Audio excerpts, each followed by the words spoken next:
Soos julle by die tyd al goed kan agterkom is dat ons hele lewe word maar bepaal deur wat in ons onderbewussyn, wat in ons gedagtes aangaan.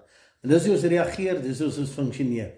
En wat vir my baie keer hartseer is as ek kyk hoe besighede, hulle het 'n 1 jaar, 'n 5 jaar, 'n 10 jaar plan en wat hulle alles insit net vir opleiding, vir produkopleiding en die personeel in hierdie maatskappy oplei.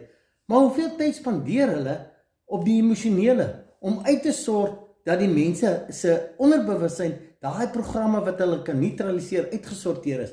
Onthou net, motivering is die ding wat almal doen. Maar dis die laagste level wat jy kan doen.